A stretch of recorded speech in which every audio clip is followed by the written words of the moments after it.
leitura da Bíblia Só Mensagem. Nós estamos aqui na nossa biblioteca virtual, Olive Tree, e estamos na leitura bíblica A Mensagem. Nós chegamos no capítulo 5 de Romanos.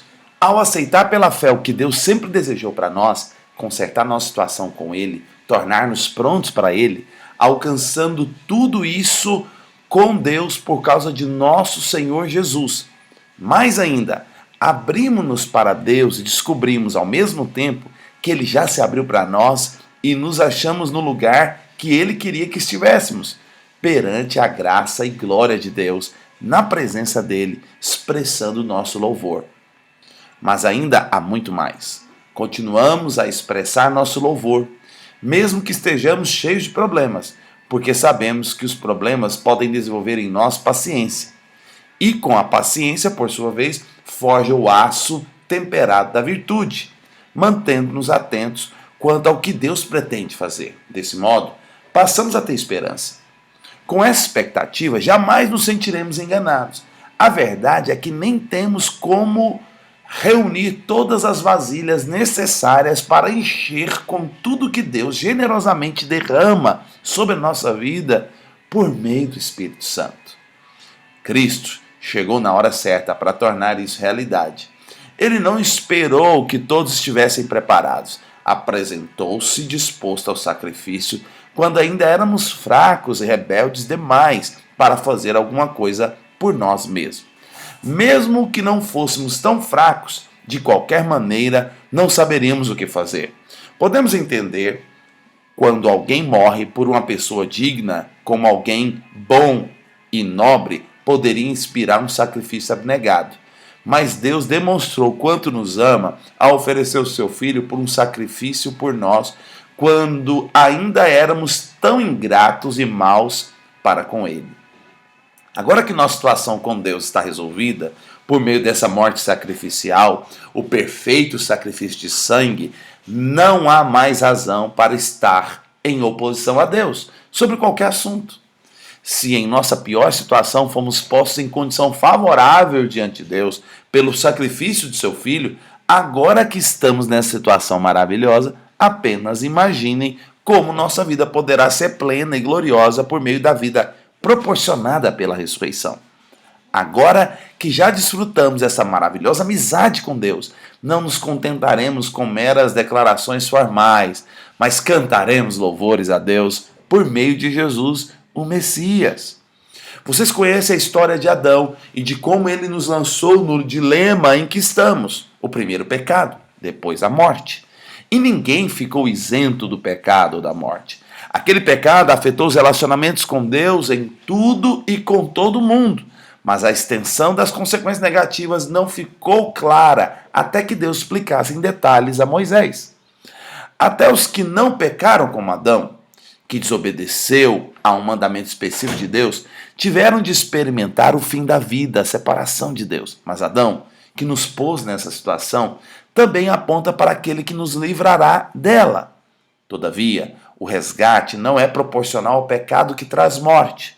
Se o pecado de um homem deixa multidões de pessoas no profundo abismo da separação de Deus, imaginem a eficácia do dom de Deus derramado por meio de um homem, Jesus Cristo.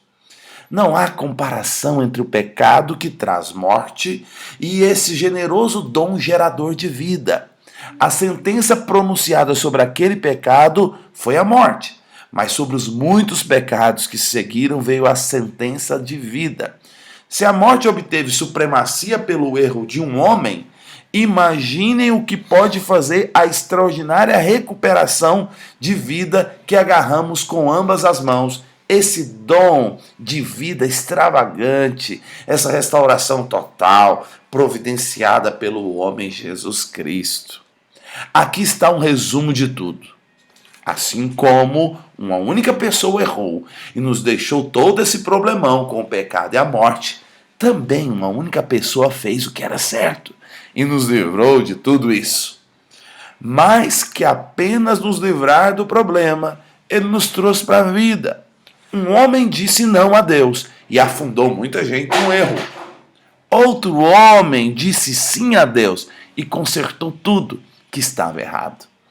Tudo que a lei contra o pecado conseguiu fazer foi produzir mais gente que desrespeitasse a lei. Mas o pecado não teve nem tem chance de competir contra o perdão poderoso que chamamos graça.